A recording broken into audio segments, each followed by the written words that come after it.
Europe के बारे में आप जब भी सोचते हैं तो शायद आपके जहन में बुलंदो बालाई इमारतें आती हैं, लेकिन अगर आप में से कोई यूरोप गया है तो उसको पता होगा कि यूरोप के अंदर स्काई स्क्रैपर्स बहुत ही कम हैं। अस्सलाम वालेकुम, मेरा नाम है ज़ीशान और आज की वीडियो में हम बात करेंगे कि यूरोप में स्काई स्क्रैपर्स की तादाद इतनी कम क्यों है।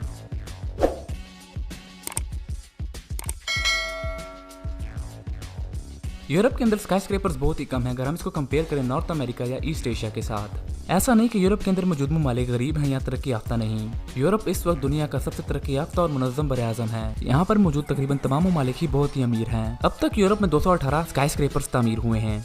इनमें 66% स्काई स्क्रैपर्स यूरोप के 5 बड़े शहरों फ्रैंकफर्ट, लंदन, पेरिस, इस्तांबुल और मॉस्को में हैं। सबसे पहले हम समझते हैं कि बुलंदो बाला इमारतों का फायदा क्या होता है। बुलंद इमारतों का फायदा यह है कि हम कम जमीन से ज्यादा फायदा ले सकें। इसकी सिंपल मिसाल ये हो कि अगर आप घर बनाना चाहते हैं तो उसके लिए आपको मजीद जमीन लेनी पड़ती है, लेकिन अगर आपके इर्द गिर्द जमीन दस्तयाब नहीं तब आप क्या करेंगे? तब आप अपने घर पर एक और छत बना लेंगे जिससे आपके घर का साइज डबल हो जाता है।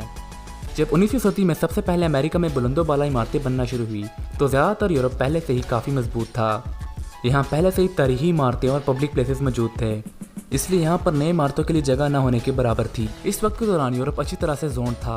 तकरीबन पूरा यूरोप प्लानिंग पर बनाया गया था और आबादी कम होने की वजह से यहाँ पर ज़्यादा फ्लोर वाले इमारतों की ज़रूरत भी नहीं थी। इसकी दूसरी बड़ी वजह ये थी कि इस दौरान शुमाली अमेरिका की दुनिया में पावर और असर रसूख बढ़ रही थी।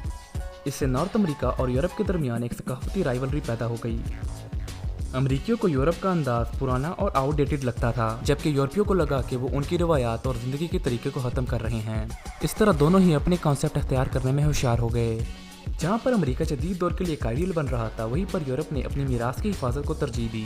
दूसरी जंग अजीम के बाद यूरोप की ज़्यादातर लैंडमार्क्स और तारीखी इमारतें तबाह हो गईं। इस वक्त लोगों को लगा कि यूरोप भी अब अमेरिका की तरह बुलंदो बाला इमारतें बनाएगा, लेकिन यूरोप ने अपनी तबाहशुदा तारीखी इमारतों की दोबारा मुरम्मत को तरजीह दी।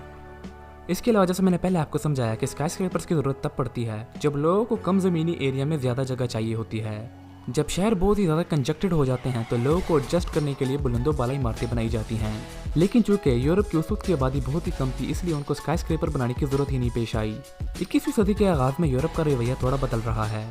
यूरोप में अब यूनिक डिज़ाइन पर मुश्तमिल इमारतें बनाई जा रही हैं। यूरोप के बड़े शहर जैसे फ्रैंकफर्ट, लंदन, मॉस्को, पेरिस और इस्तांबुल में आबादी बहुत ज़्यादा है और इसी वजह से इन शहरों के अंदर स्काई स्क्रैपर्स ज़्यादा हैं। यहाँ पर हम पेरिस की मिसाल लेते हैं।